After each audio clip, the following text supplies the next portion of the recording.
네, 안녕하십니까. 2024년 8월 14일, 수요일 아침이 밝아오고 있습니다.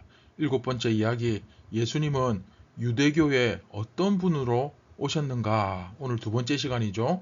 죽은 종교에 생명과 기쁨을 주시다. 죽은 종교에 생명과 기쁨을 주시다. 라는 제목으로 요한복음 2장 5절부터 9절까지 우리 함께 읽고 경건의 시간을 시작하도록 하겠습니다.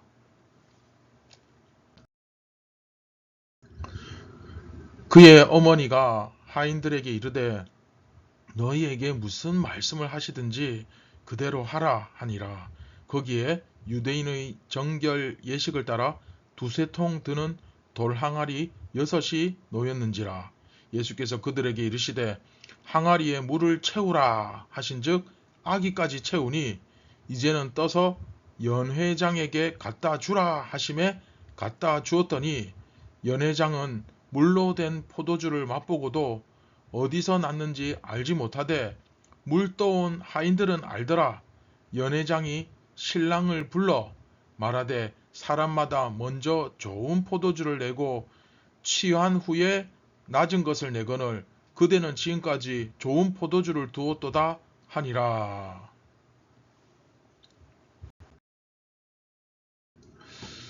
자, 여러분 지난 시간에 우리가 이제 이 유대교의 현실에 대해서 조금 살펴보았습니다. 그리고 요한복음의 굉장히 강력한 메시지죠.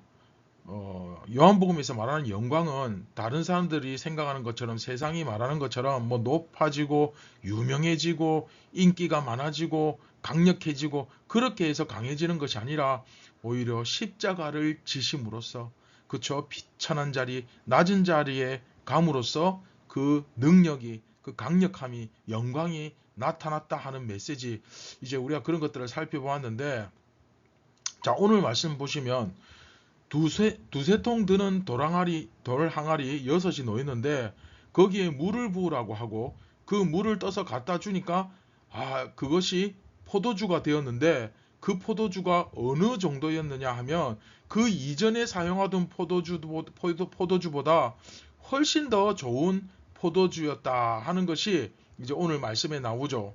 자, 6개의 돌 항아리. 자, 이것도 이제 요한계시록처럼 좀 상징적인 표현이 많이 나옵니다. 자, 6개의 돌 항아리. 이것도 중요한데 이게 이제 유대교의 상징입니다. 왜 이제 돌 항아리에 그 물을 담느냐 하면 이 유대인들은 반드시 무언가를 먹기 전에 손을 씻어야 한다고 생각을 했습니다. 왜 그러냐면 자기들은 정결한 백성이다 이거죠. 정결한 백성이기 때문에 뭘 먹을 때마다 손을 씻어야 된다. 그렇게 생각을 한 거죠. 그런데 율법에 보시면 질그릇이나 녹그릇이 부정해지는 것에 대한 이야기가 나옵니다. 참 고맙게도 우리가 레위기를 다루었기 때문에 이게 아마 그렇게 어려운 얘기가 아닐 거예요. 아마 익숙할 텐데 자 질그릇이 부정해지면 어떻게 합니까? 그렇죠. 깨뜨리죠. 녹그릇이 부정해지면 물로 잘 씻어내야 합니다. 그런데 돌에 대해서는 성경에 아무런 언급이 없습니다.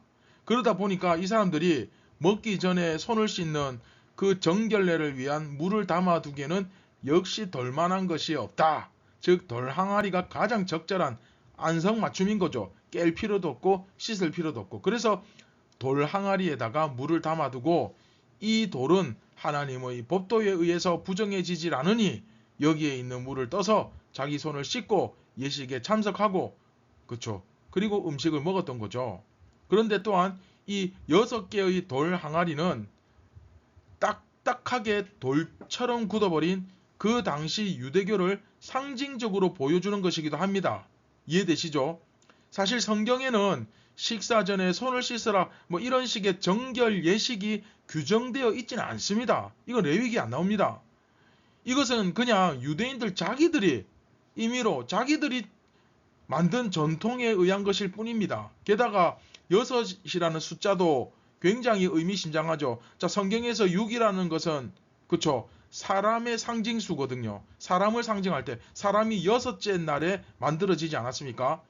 우리가 요한계시록 묵상할 때도 아마 이제 배우신 분들은 기억나겠지만 6은 요한계시록에서도 사람을 상징합니다. 즉 이것은 하나님으로부터 나온 규례가 아니고 사람으로부터 나온 6개, 사람으로부터 나온 규례라는 것을 쉽게 떠올리게 하는 거죠. 근데 뭡니까? 돌입니다. 딱딱하게 굳어버린, 죽어버린, 그렇죠? 유대교를 상징적으로 보여주죠. 근데 예수님은 이 유대교의 종교적 도구에 생명을 상징하는 물을 붓게 하십니다. 그리고 그 물이 기쁨을 상징하는 포도주로 변하게 하신 것입니다. 할렐루야. 그렇죠? 그리고 하인들에게 그 기쁨을 전달하게 하셨죠. 자, 다시 한번.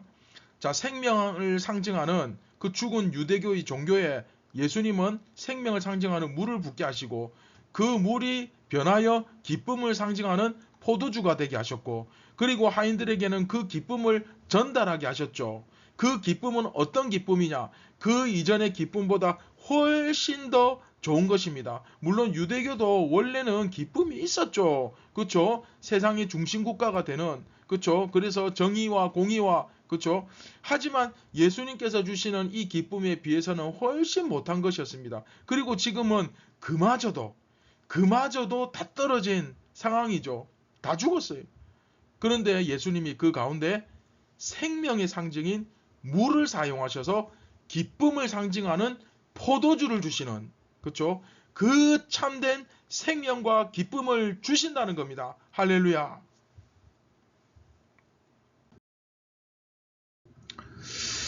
자, 여러분.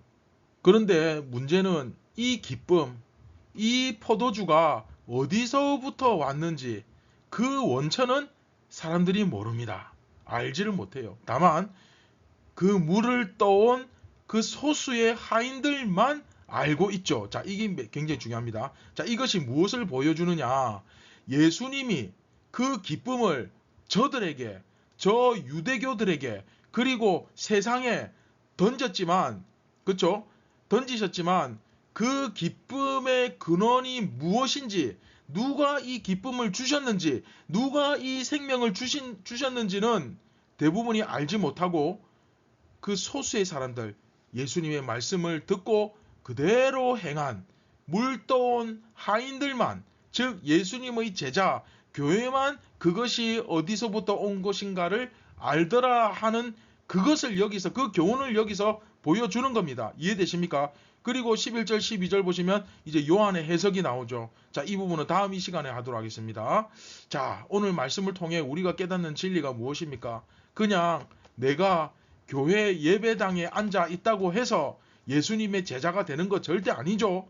그러니까 소위 어느 교회에 내가 출석은 하지만 그렇다면 그 사람들이 전부 다 이 복음의 비밀, 기쁨의 근원이 무엇인지 다 깨닫고 알고 있느냐? 네, 절대 그렇지 않죠. 당연히 아니죠. 꼭 예수님을 믿지 않더라도 누구든지 교회에 얼마든지 올 수 있습니다. 교회의 문은 항상 열려 있습니다. 그러나 중요한 것은 무엇입니까? 내가 교회의 가르침과 양육을 통해서 진리를 발견하고 예수님을 만나서 예수님의 제자가 되기로 결심을 해야 한다는 것이죠. 이게 오늘 별 5개짜리 핵심입니다. 바로 그 소수의 사람들에게만, 그 믿고 순종하는 이들에게 예수님은 이 비밀을 깨닫는 은혜를 허락하신다는 겁니다. 그렇죠? 여러분은 어떤 사람들입니까? 진리를 깨닫는 것을 허락받은 사람입니까? 아니면 허락받지 못해 지금도 헤매고 있는 사람입니까?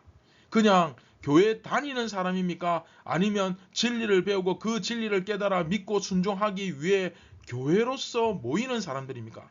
내가 그냥 교회 다니는 사람인지 아니면 진짜 교회 그 자체인지 나 자신을 한번 돌아볼 수 있었으면 좋겠습니다. 여러분, 예수님은 죽은 종교에 생명과 기쁨을 주신 분입니다. 종교적 껍데기에만 관심을 가지지 말고 그 핵심, 그 신앙의 실체 되시는 예수님을 꼭 만날 수 있기를 주님의 이름으로 축원드립니다.